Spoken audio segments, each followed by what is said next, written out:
Đây bang quân đó thì ngàyนี้คือខ្ញុំសូមណែនាំប្រភេទជីវ៉ាន់ជើងចាប់ទូរស័ព្ទស៊េរីថ្មីបងអាចចាប់ជាមួយនឹងតាប់ឡូក៏បានយើងចាប់មួយកញ្ចក់ឡានយើងក៏បានហើយបងតុកតុកក៏ប្រើបានដែរដោយសារតែជើងមកវាហ្នឹងគឺយើងអាចចាប់ជាមួយកញ្ចក់បានអញ្ចឹងណាបងអញ្ចឹងអីវ៉ាន់វាគឺសាច់ល្អបងធានាជូនថាអីវ៉ាន់ល្អ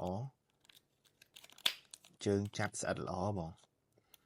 ចឹងយើងបកនេះមកយើងដាក់លើតាប់ឡូទៅយើងកឹបជាប់ចេះគឺជាប់ហើយបងហើយសម្រាប់តកៀបចាប់ទូរស័ព្ទវិញតែប៉ុណ្្នេះមកយើងដាក់ទូរស័ព្ទមកវាគៀបជាប់តែម្ដងដាក់វាចេញមកជាប់តែម្ដងចង់អាលាក់មិនក៏វាអត់ធ្លាក់ដែរឃើញអញ្ចឹងមកឡានយើងអាលាក់ជីមិនក៏វាអត់ធ្លាក់ដែរជើងវាចូលដាក់ចេញមកបងដាក់ចេញមកតោះមកយើងរុញចេញមក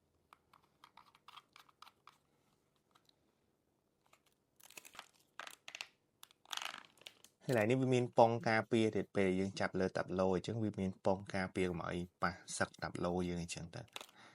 ចឹងចង់បវលចេះក៏បានយើងចង់ចាប់ចេះក៏បាននិយាយទៅបត់បែនបានច្រើនកន្លែងសាក់មែនតើបងអាចមើលបានចឹងកន្លែងនេះយើងចង់ស្វែងស្ដាំលើក្រោមមិនក៏បាននិយាយទៅជើងនេះគឺធានាឲ្យហ្មងបងនេះចឹងបងមានតម្រូវការអាចធ្វើការកម្មង់បានអីវ៉ាន់ខ្ញុំនៅមានស្តុកប៉ុន្តែនៅមានតិចឯងបងចិត្តអស់ហើយដោយសារភ្ញៀវកម្មង់ច្រើនអញ្ចឹងមានតម្រូវការអាចឆាប់កម្មង់បាន